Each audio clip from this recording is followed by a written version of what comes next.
The atom is the fundamental building block of our universe. It is the smallest part of an element that retains that element's properties.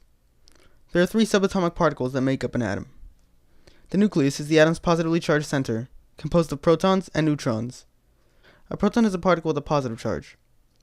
A neutron is a particle with no charge. It's neutral. Around the atom's nucleus are electrons, which are negatively charged.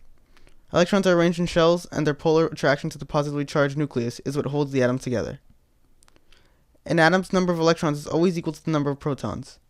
An atom with fewer electrons than protons is positively charged and is referred to as a cation. An atom with more electrons than protons is negatively charged and is referred to as an anion. In the 1790s, there was a heavy focus on the quantitative analysis of chemical reactions.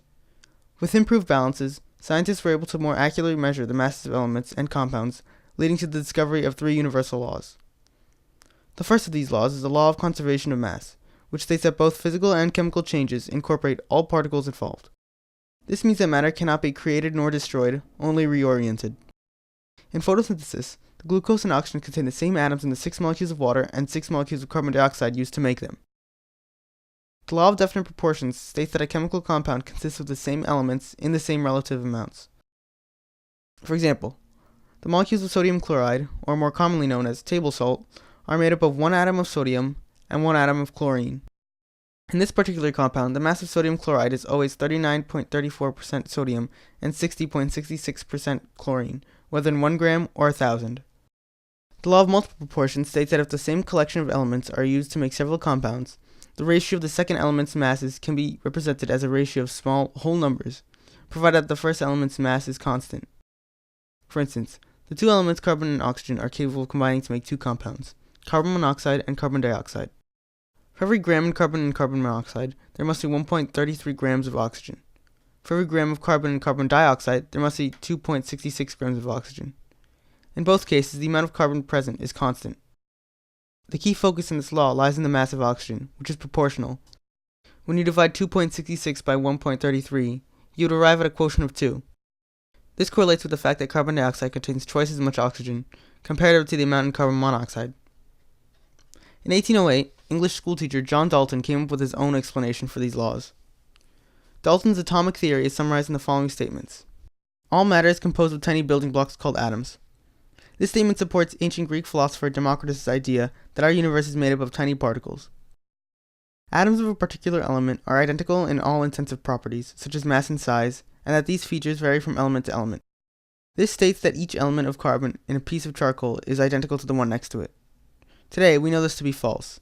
Elements can coexist with certain variations of themselves that have different masses and sizes. These variations are known as isotopes. Atoms cannot be divided, created, or destroyed. While it is true that matter cannot be created or destroyed, it can be divided. The world learned this the hard way with the development of the atomic bomb, which relies on the splitting of an atom. In fact, we just mentioned the subatomic particles that make up an atom. Atoms with different elements combine in whole number ratios to form compounds. There will never be a case where you'll find a fraction of an atom. The theory was later revised to state that all matter is composed of atoms, and that atoms of any one element differ in properties from atoms of another element. G Thompson, an English physicist, conducted research on cathode rays, leading to the discovery of the electron. Thomson used a magnet to bend cathode rays and found that the particles within the ray held a negative charge, as the ray bent away from an electrical field. Measuring the charge-to-mass ratio of these rays, Thomson found cathode rays to be made of identical particles, no matter what combination of gas and metal was present in the tube. These identical negatively charged particles found in all substances are electrons. Thomson's discovery led to the following hypotheses. Atoms contain some form of positive charge to balance out the electrons, and atoms consist of other particles because the electron has less mass than an atom. Ernest Rutherford was a student of Thomson's who, with his associates Hans Geiger and Ernest Marsden, provided more detail of this mysterious positively charged particle in 1911. The scientists bombarded a thin piece of gold foil with alpha particles, which are positively charged, and have about 4 times the mass of a hydrogen atom. They assumed that mass and charge were uniformly distributed across the gold foil, and expected the particles to pass through with slight deflection. For the most part, this was true, but 1 in 8,000 of the particles were deflected back. After 2 years of pondering the result, Rutherford came up with an explanation. Rutherford stated that the deflected particles experienced a powerful but small force within the atom, as exhibited by the low deflection rate. This densely packed, positively charged bundle of matter is the nucleus. Rutherford found the nucleus to be small compared to the whole atom, and proposed that the nucleus contained neutral particles, because the added masses of electrons and protons didn't add up. Without evidence, he proposed that electrons orbited the nucleus in the same way planets orbit the sun. James Chadwick, an English physicist, sought evidence of the neutron. In 1930, he discovered that beryllium emitted an energetic stream of radiation when bombarded with alpha particles. These rays were not deflected by a magnetic field, and were therefore neutral. This was the proposed neutron.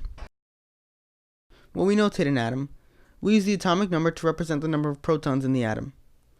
The mass number represents the number of protons and the number of neutrons. Atomic charge is represented by the sum charge of protons added to the sum charge of electrons. The atomic number added to the negated value of the atomic charge is equal to the number of electrons. I mentioned earlier that isotopes are variations of elements. While they have the same number of electrons and protons, they have different amounts of neutrons. In the following examples, 7 is the atomic number and 14 and 15 represent the mass numbers. In hyphen notation, you would write them like this. The elemental notation might also indicate the charge of the atom in the top right corner. Remember, this number shows the change in the number of electrons only. The number of protons remains the same.